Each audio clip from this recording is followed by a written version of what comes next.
So the question given today is called Champagne Tower. Here we have a tower-like structure made of cups. So, and this is like the structure: one cup, two, second, third, fourth, fifth. They are kept in a pyramid-like structure. Now the question is, we will be pouring a cup, like we'll be pouring some cups on the top of the tower, right? So if I pour one cup, this first cup will be filled and the rest will be empty, right? Now if I pour two cups on the top, this will be filled completely, and these two will get divided half and half. So one cup will fill this and the one left cup will fill this and this, half and half, right? So the question we have to do is, we have to find, so we are given number of cups will be poured. So poured is basically number of cups, and we have to find what will be the amount of champagne in the given row, given glass, right? So it says, for suppose this is the question, we have one cup poured. Okay, so we'll pour one cup over here. Now it will ask what will be the amount of water in first row and first column. So first row, first column is this cup, right? And this will be 0. Similarly, if we see this question, if we are pouring two cups, so this will be filled and these two will get half. So 1 and 1, this will be 0.5. Similarly, we have to find, we will be given number of cups poured, and we have to find what is the amount of champagne in the cups of given row, and the glass number is given. Okay, so we can think of it like a dynamic programming question, which is very obvious because you can think, okay, we can think it like this, that whatever cup quantity of champagne we have to find in the cup, it will be derived from what previous of it will have, right? Okay, so another thing which we can note is that if I'm pouring only one cup, then only first cup will be filled, right? Okay, then we have to find out quantity of cup which is left after pouring it in the first, right? So if I have two cups, one will fill this, and the rest of it, which is 2 minus 1, one will be divided into both of these, right? Okay, so let's visualize the examples. So if we have one cup, this will be filled, and then once this will be filled, we'll be left with 1 minus 1, which is 0, right? So once first cup is filled, we'll be left with 0 amount. Okay, now if we have two cups, if we have two cups, this first cup will be filled by 1, and now we'll be left with 2 minus 1, which is equal to 1, right? Now this 1 will be divided in two halves, because the right side and left side both will get 1/2 each, right? So 1 when divided by 2, so this will get 0.5 and this will get 0.5, so half and half. Okay, all right, let's take another example where we take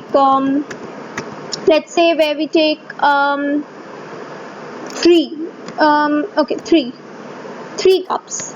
So for 3, this will be filled completely, right? 1 will be filled, so 3 minus 1 will be equal to 2,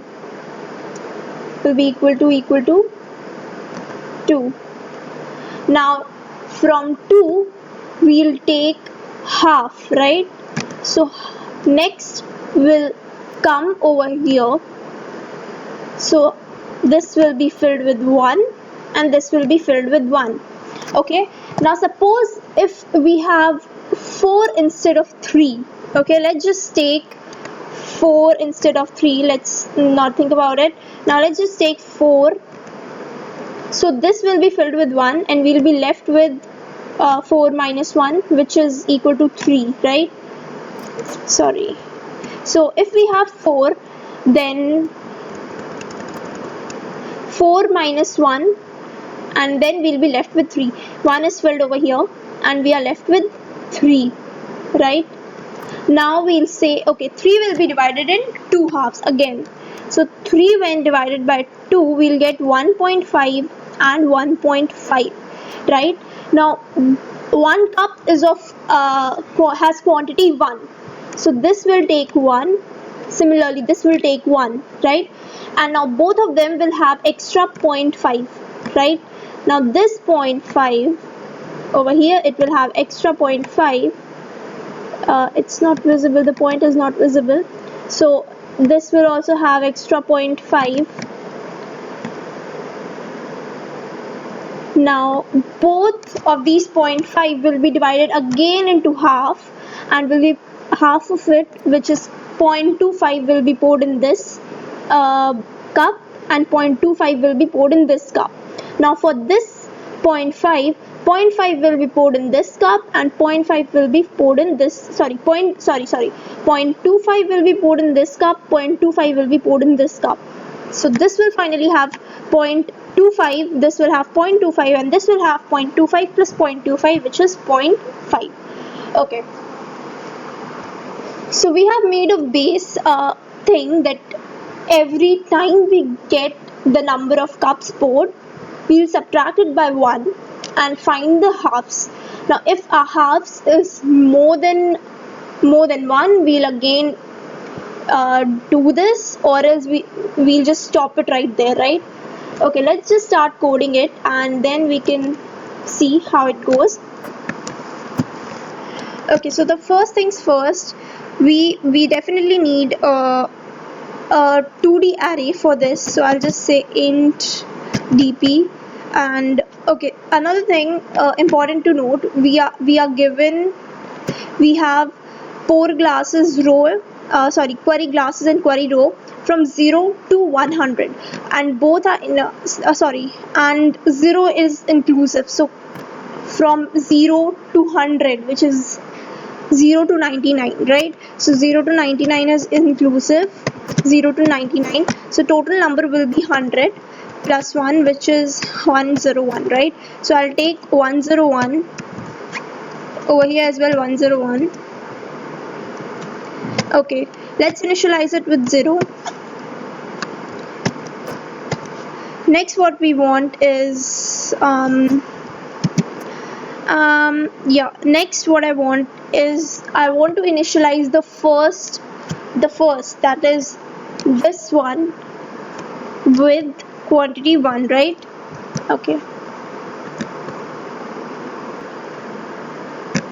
Okay, so next what we want is, we want to initialize the first one as 1, but I think we should not do it like this hard code. I was thinking of hard coding it, but let's make the loop only.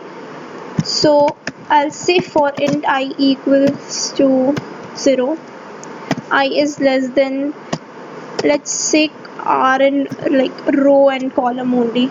So if my r represents row, r starts from 0 and r goes till equal to query row and r plus plus. Next I have a column, so int c, which will also be from c, but it will go till r only. Okay, now think of it. First, take this figure for example. The first row will have 1 cup, second row will have 2 cups, third row will have 3 cups, right? So we don't need to go further. So if I am at 0, if r is 0, c will go till 0. If r is 1, c will go till 1. If r is 2, c will go till 2, which is, it will try to fill 2 cups. Okay. Now the first things first, we want to make sure that Next thing which we want to make sure is we want to make sure that we find the quantity which is overflowing.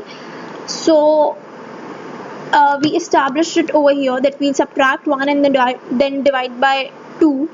So I'll say let's take a variable, call it overflow. So overflow quantity will be equal to my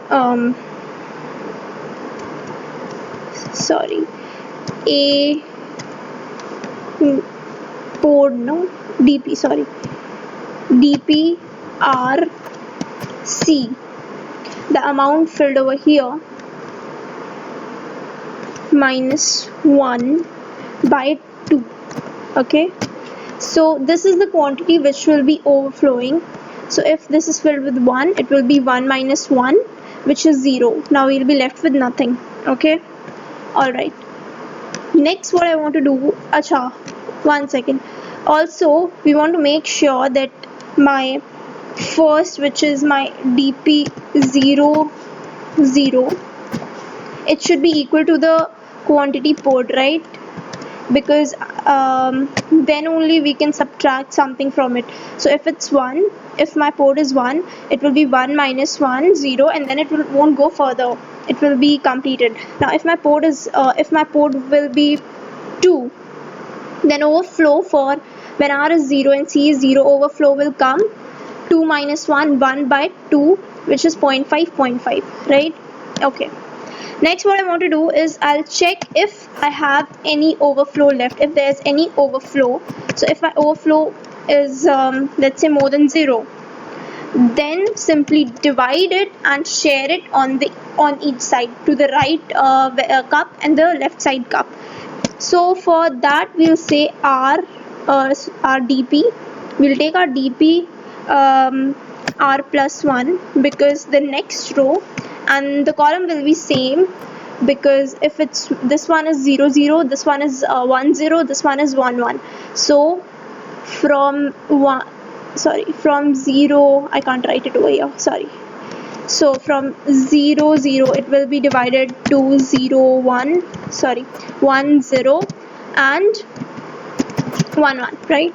So if my r is 0 and 0, I want it to be at 1 0, which will be equal to, let's say, plus equal to the overflow quantity.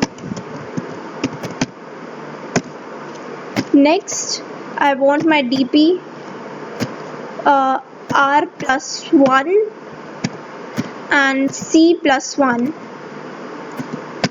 equals to overflow, right?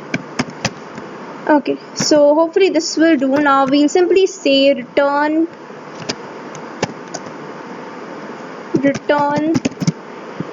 the dp at query row and query class.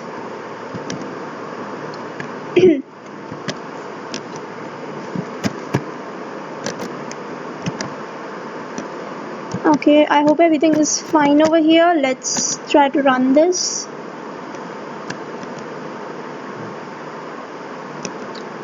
Spelling. Also, this overflow should be double, because we are dividing it by 2, right? No, sorry, float. It's C++.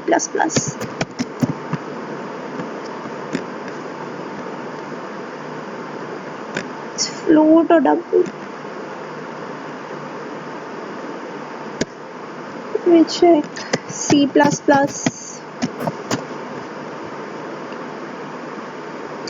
Okay, we can use anything, double or float. So we have spelling mistake again. Query row.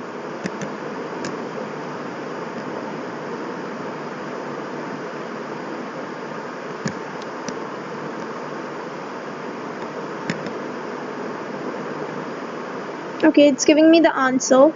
Let's try to submit it.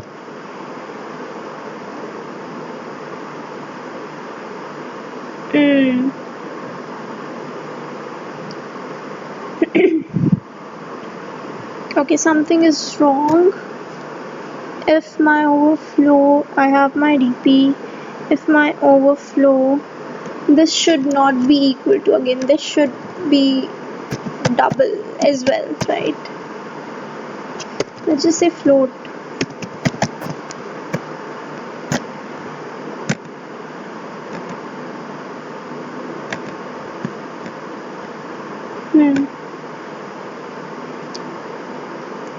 Okay.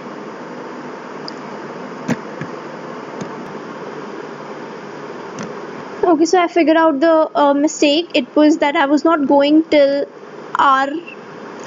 I was not like going till R. It is supposed to go till R, because in this case I was going, like, if R is equal to 1, then I was going till 0. If R is equal to 2, I was going till 1. So I kept equal to here. Now when I submit it, also there's one more mistake in this code, which we'll see once I'll submit and the error comes.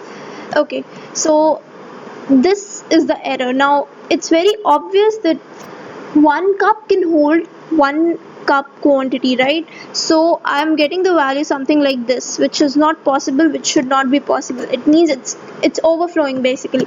So I'll write a constant here that if my dp, this, the value is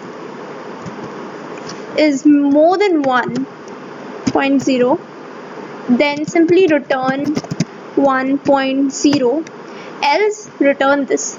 Okay, because the cup size is only 1, we can't pour more than this. So you must be wondering, then how it's coming like all this random value. It's because for the last cup we are not checking. For last cup we are not checking it, right? In the last cup it's all getting filled from whatever is coming up. So yeah, this is how we'll check it.